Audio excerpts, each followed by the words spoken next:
Hello, girls and boys. Welcome to Storytime Fun. We hope you enjoy it. Today's story is called My Bible Storybook, written by Mindy McDonald. The very beginning. Look around and you will see all God made for you and for me. Every creature near and far, the sun, the moon, and each bright star. The oceans deep and mountains high, the eagles flying in the sky.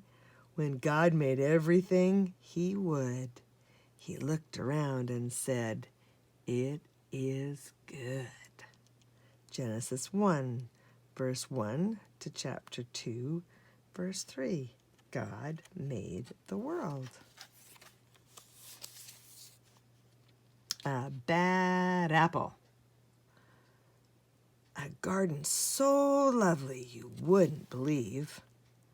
God made it all for Adam and Eve. Pears and figs, yummy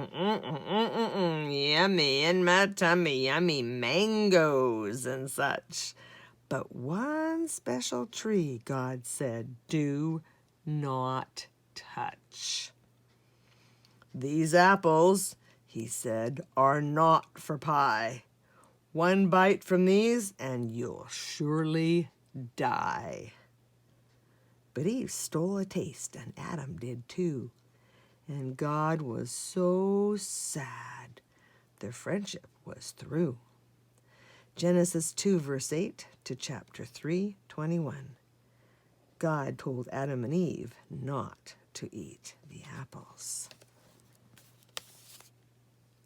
A big, big boat. God told Noah to build a huge boat to keep his family and a few animals afloat. He shut up the doors and brought out the rain. Then he flooded the earth and started again. Once he saw that the land was washed clean, God dried up the water for a beautiful scene.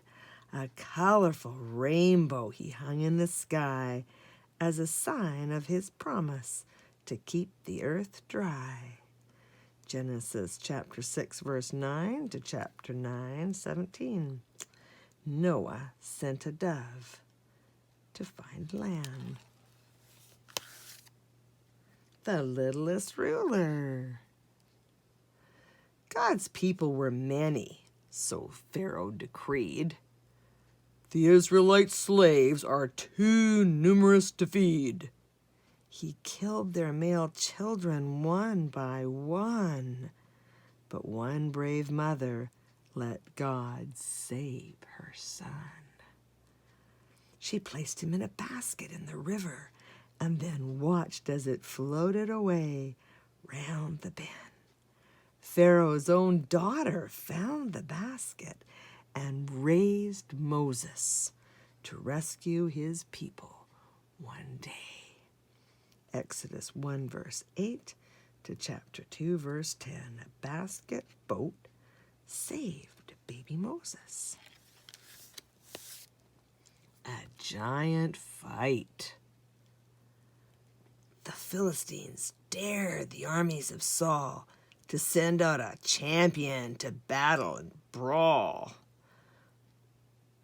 With the mighty Goliath 9 feet in height, but none in the army would stand up and fight. Then a boy who trusted the power of God's name, David the shepherd, said, "I will take aim." He loaded his slingshot and swung it around, and the giant Goliath crashed to the ground. 1 Samuel chapter 17, verses 1 to 50. David trusted in God. No lion's dinner. The king's men were jealous and they made a plan to persuade King Darius to get rid of poor Dan. They told the king Daniel just wasn't obeying. He loved his God more and would not stop praying. So into the lion's den Daniel was thrown, but all through the night he wasn't alone. An angel was there, and he shut their mouths tight. King Darius and Daniel praised God with delight.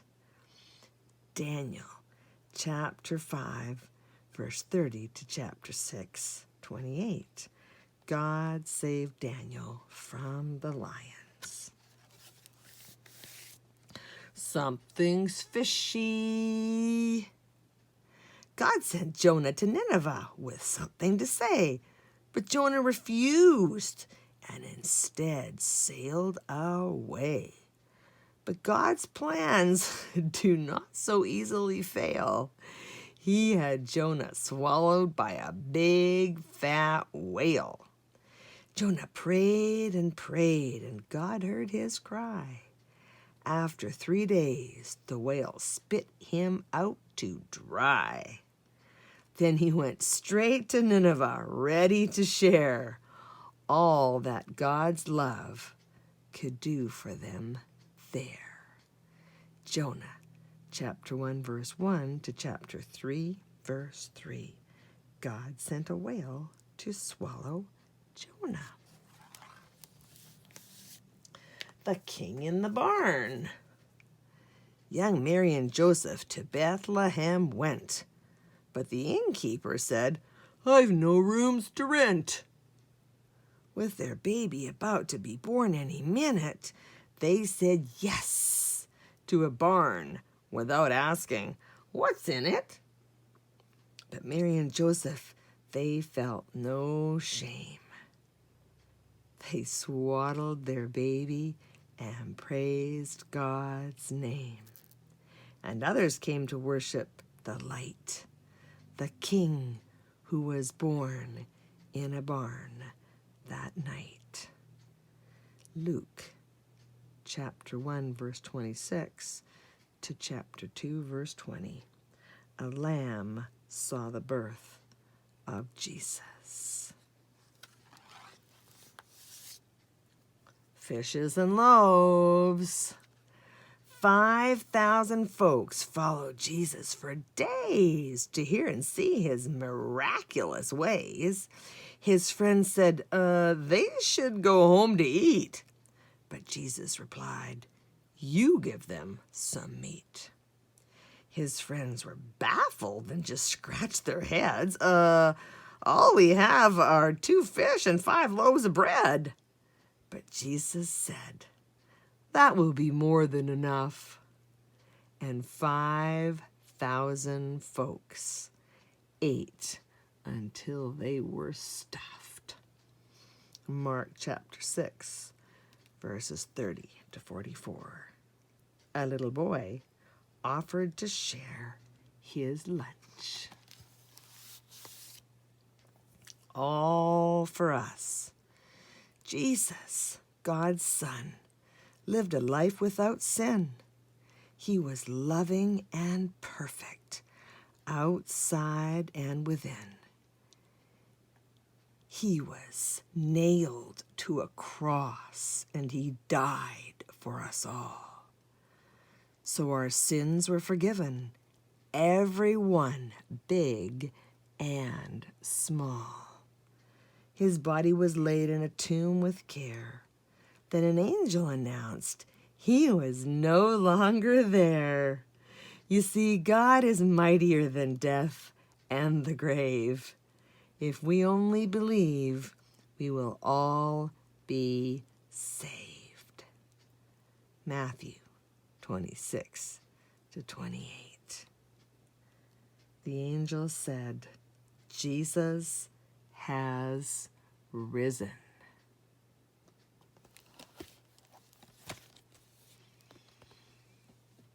That's it for today.